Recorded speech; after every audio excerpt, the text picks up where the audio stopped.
വിശദമായ വാർത്തയിലേക്കാണ്. അനുനയ നീക്കങ്ങൾക്കു പിന്നാലെ രമേശ് ചെന്നിത്തല മന്ത്രിസഭയിലേക്ക്. വകുപ്പിൽ അവ്യക്തത തുടരുകയാണ്. മന്ത്രിസ്ഥാനം പാർട്ടി തീരുമാനിക്കുമെന്നും ഒരു ഉപാധിയുമില്ലെന്നും ചെന്നിത്തല. KG ശ്രീജിത്ത് ഉണ്ട് വിവരങ്ങളുമായി. ശ്രീജിത്ത്, എന്തായാലും അനുനയ നീക്കങ്ങളൊക്കെ ഫലം കണ്ടു എന്ന് വേണോ കരുതാൻ?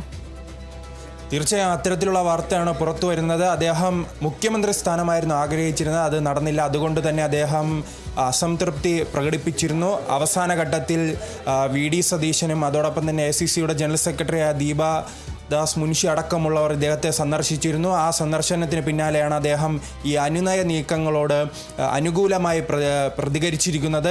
അദ്ദേഹത്തിൻ്റെ വകുപ്പ് സംബന്ധിച്ച് ഇപ്പോഴും ഒരു തീരുമാനത്തിലേക്ക് എത്താൻ കോൺഗ്രസിന് കഴിഞ്ഞിട്ടില്ല. അദ്ദേഹം ആദ്യം ഈ മന്ത്രിസഭയിലേക്കില്ല. അതോടൊപ്പം തന്നെ താൻ ആഗ്രഹിച്ചത് മുഖ്യമന്ത്രി സ്ഥാനമാണ്. തൻ്റെ ജൂനിയറായ ഒരു വ്യക്തിയാണ് VD സതീശൻ. അതുകൊണ്ട് തന്നെ അദ്ദേഹത്തിൻ്റെ മന്ത്രിസഭയിൽ ഇരിക്കാൻ തനിക്ക് താല്പര്യമില്ലെന്ന് അദ്ദേഹം തുടക്കം വ്യക്തമാക്കിയെങ്കിൽ അവസാന ഘട്ടത്തിൽ VD സതീശൻ തന്നെ അദ്ദേഹത്തിൻ്റെ വീട്ടിൽ, ചെന്നിത്തലയുടെ വീട്ടിലെത്തി മന്ത്രിസഭയിലേക്ക് ക്ഷണിക്കുകയായിരുന്നു. ആ തീരുമാനത്തോടാണ് ഇപ്പോൾ അദ്ദേഹം പ്രതികരിച്ചിരിക്കുന്നത്.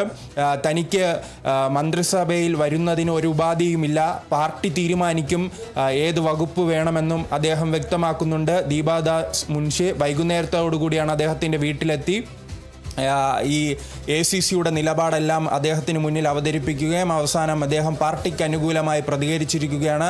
ഈ മന്ത്രിസഭയുമായി ബന്ധപ്പെട്ട തീരുമാനം എന്തായാലും ഇന്ന് തന്നെ ഉണ്ടാകാൻ സാധ്യതയുണ്ട്. അതോടൊപ്പം തന്നെ ചെന്നിത്തലയുടെ കൂടെ നിൽക്കുന്ന അനുയായികളായ MLA-മാരും മന്ത്രിസഭയിലേക്ക് കടന്നു വരാനുള്ള സാധ്യത വർദ്ധിച്ചിട്ടുണ്ട്.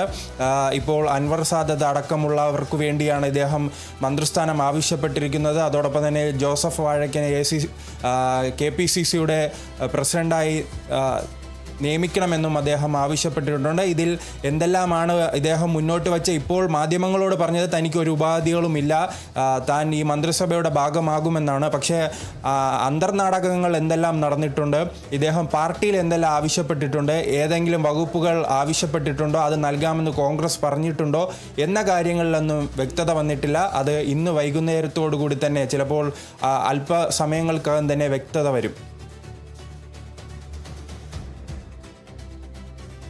KG ശ്രീജിത്താണ് വിവരങ്ങൾ നൽകിയത്.